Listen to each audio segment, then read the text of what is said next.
একটি ছোট গ্রামে, যেখানে প্রত্যেকের জীবনই শান্তি ও পরিশ্রমে গঠিত, সেখানে বাস করতেন একজন অসহায় বাবা। নাম তার হাফিজুর।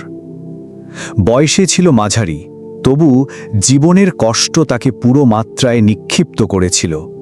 তার একমাত্র সন্তান রাফিক ছিল কেবল 10 বছরের, তবে হালকা মিষ্টি হাসি আর সরল মন তার জীবনকে রঙিন করত।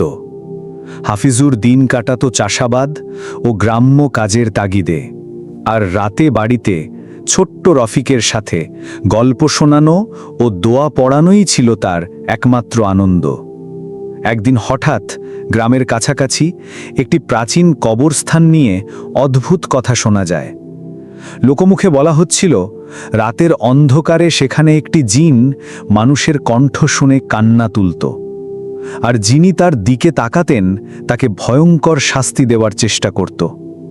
হাফিজুর প্রথমে এসব কিছু গল্প মনে করল, তবে নিজের চোখে দেখার আগ্রহ তাকে সেখানে টানে। রাফিকের মা অনেক আগেই মারা গিয়েছিলেন, তাই হাফিজুর একাকিত্ব আরও বেড়ে গিয়েছিল। কিন্তু তিনি কখনো হতাশ হতেন না, আল্লাহর উপর ভরসা রেখেই দিন কাটাতেন। কিন্তু সেই রাতের ঘটনা তাকে চিরতরে বদলে দেয়। বন্ধুরা, যদি আপনাদের এই ভিডিওটি পছন্দ হয়ে থাকে এবং আপনারা আরও এমন ইসলামী হৃদয়স্পর্শী ভিডিও দেখতে চান, তাহলে আমার এই বাংলা ইসলামিক হিস্ট্রি ইসলাম চ্যানেলটি অবশ্যই সাবস্ক্রাইব করুন এবং বেল আইকনটি চাপুন, যাতে নতুন ভিডিওর নোটিফিকেশন তাৎক্ষণিক আপনার কাছে পৌঁছে। এক রাত, চাঁদ আংশিক আচ্ছন্ন, হাওয়ায় হালকা কুয়াশা।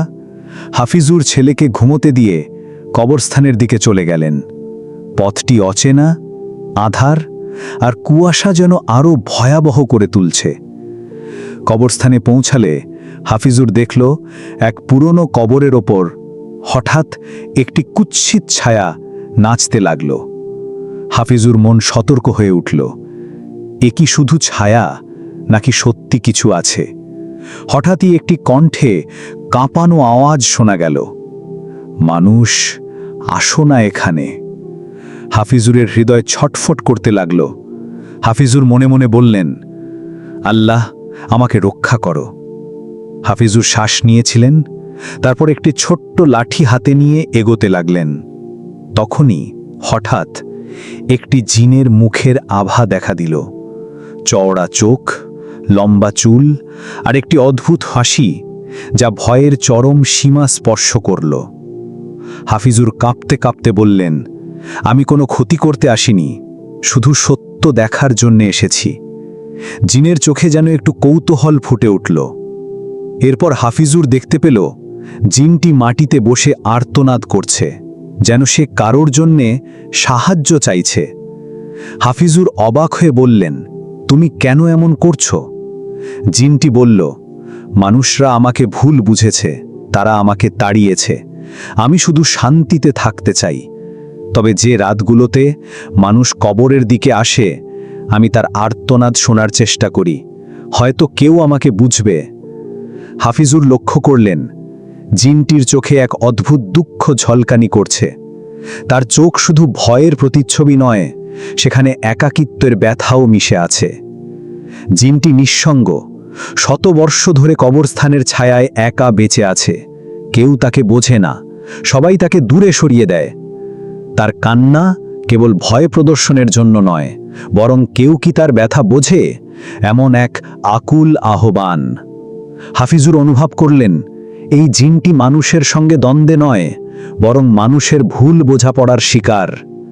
হাফিজুরের মনে হয়েছিল, আল্লাহর ইশারা আছে। তিনি ধীরে ধীরে জিনের দিকে হাত বাড়ালেন এবং কণ্ঠে কোমলতার ছাপ রেখে বললেন, আমি বুঝতে পারছি তুমি একা, কেউ তোমাকে বোঝে না, কিন্তু আমি এসেছি শুধু তোমার ব্যথা বুঝতে। হাফিজুর ধীরে ধীরে জিনকে বোঝাতে শুরু করলেন যে শান্তি ও তাওবা ছাড়া জীবনে সত্যি শান্তি পাওয়া যায় না। তিনি রাফিকের জন্য দোয়া করতে শুরু করলেন, জিনকেও আল্লাহর পথের দিকে টানার চেষ্টা করলেন। জিনের কান্না ক্রমে কমতে লাগল, আর তার চোখে নতুন ধরনের প্রশান্তি ফুটল। পরের দিন গ্রামে ফিরে গিয়ে হাফিজুর জানালো, কবরস্থানে কিছু অলৌকিক ঘটনা ঘটেছে, কিন্তু আল্লাহর তাওবা ও দোয়াই সমস্ত ভয়ে দূর করতে পারে। তিনি গ্রামের মানুষকেও সচেতন করলেন, কবরস্থান ফাঁকা ও অজানা জিনের দিকে অযথা যাওয়া ঠিক নয়। হাফিজুর এবং রফিক ধীরে ধীরে আবার শান্ত জীবনে ফিরলেন। তবে হাফিজুর সদা মনে করিয়ে দিত, আল্লাহর প্রতি ভরসা রাখলে ভয়ও বন্ধ হয়, আর দোয়া ও তাওবার মাধ্যমেই জীবনের প্রতিটি বিপদ সহজ হয়ে যায়। গ্রামের মানুষও শিখল যে কবরস্থান শুধু মস্তক, জায়গা, ভয় বা কুসংস্কার নয়। আর হাফিজুরের গল্প যুগে যুগে শোনা হতো, যে অসহায় বাবা তার সন্তানকে রক্ষা করতে গিয়ে কবরের জিনের রহস্য উন্মোচন করলেন এবং সকলকে দেখালেন সঠিক বিশ্বাস ও দোয়াই সবচেয়ে বড় নিরাপত্তা। শেষে হাফিজুরের মুখে সর্বদা হাসি, রফিকের চোখে কৌতূহল আর শিক্ষণীয় নৈতিক শিক্ষা।